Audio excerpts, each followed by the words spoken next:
Hello ladies and gentlemen, my name is Pixel and welcome to the Sapphire Tech YouTube channel. In today's video we're going to be taking a very quick look at some gameplay and the performance of Call of Duty Vanguard single player campaign running maxed out at a 1440p resolution on our Sapphire Nitro RX 6800 XT graphics card alongside the AMD Ryzen 7 5800X CPU. All the gameplay that you're about to see has been recorded using AMD Relive, and the performance overlay is a custom skin for River Statistics server. With all that said though, let's get right to it.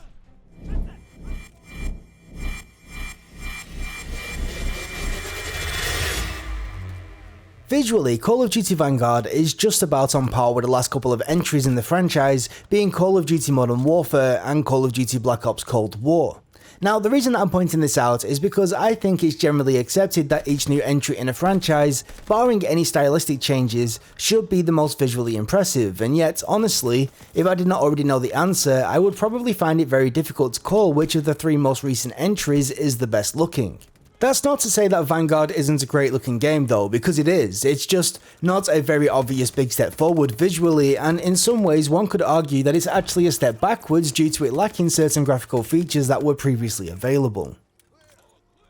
You see, surprisingly, despite it being available in the previous two games, ray tracing does not make an appearance in Vanguard. I'm sure that's going to disappoint at least some small section of the community, however, personally I think that it makes quite a lot of sense. Don't get me wrong, having the option to toggle the feature and giving players the choice would have been ideal, it's just, I believe that the highly linear and tightly crafted nature of the campaign allows the developers to match or even surpass the potential ray trace presentation using much older, much more efficient techniques without losing much of that visual flair. What I mean by this is that since the developers only have a certain amount of performance headroom to play with when it comes to crafting what we actually see, it makes sense that they use said headroom to craft what we actually see, and I think in that regard the developers have done a bang up job. The increased destruction, more detailed weather effects, and most importantly the higher frame rate, in my opinion, are a great trade-off when weighed up against more accurate shadows, especially when you take into consideration that ray trace shadows still have a bunch of limitations that we are yet to overcome,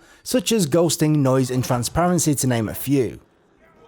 If anything, the best thing about Call of Duty Vanguard is that it feels like it has got to be one of, if not the most optimized Call of Duty launches that we have seen in recent years, and potentially ever. What impressed me the most was the stability of the engine and the overall performance. I'm not exaggerating when I say that Call of Duty Vanguard has got to be one of the cleanest feeling AAA games that I've played in a very long time. Not only was the game often pumping out a very decent frame rate, it was also incredibly stable to the point where I can't actually recall a single noticeable stutter in the 4 or 5 hours that I spent playing through the campaign. I was also pleasantly surprised to see that the smoothness during gameplay also carried over to the pre-rendered cutscenes, which for years have suffered from some pretty heavy stuttering. As a side, I think it's also worth mentioning that I played the game using AMD Freesync on a 144Hz monitor, and the game worked flawlessly. There was no flickering, very low input latency, and no obvious stuttering when entering and leaving the variable refresh rate ranges. All in all, from a technical perspective, I have to say that I found the game to be pretty awesome in terms of its PC version, and I hope to God that we do see this trend continue when it comes to future releases. Unfortunately, however, I have to admit that the World War II setting does somewhat dampen any wow factor that the game could have had due to its heavily limited colour palette of greys, greens and browns that portrayals of the era are known for, especially when combined with the thick cloudy atmosphere of kicked up dust and smoke that fill most of the game's environments. Whilst technically impressive, heavy use of volumetric effects can and often do mute a lot of the contrast that many gamers do tend to find visually pleasing. In conclusion, I believe that Call of Duty Vanguard is a fine looking game that excels in terms of its performance, and whilst not a huge step forward in terms of its visuals, is a defining leap forward when it comes down to its engine stability and optimization. Whilst the Call of Duty single player campaigns aren't for everybody, I do believe that in terms of overall game feel, you'll be hard pressed to find a straightforward linear first person shooter that looks and feels this good releasing anytime soon. Honestly, I'm impressed.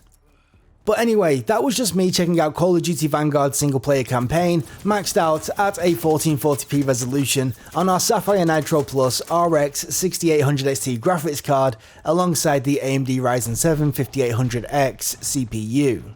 If you are new around here, please do consider slapping that subscribe button so you'll be notified about future uploads. If you like this video, then please do remember to leave us a like, and if you've got any questions, suggestions or feedback, you can leave them down in the comment section down below and I will try and get back to you. For now though, from myself and everybody here at the Sapphire Tech YouTube channel, thank you so much for stopping by and watching, and until next time, we'll catch you later. Bye bye.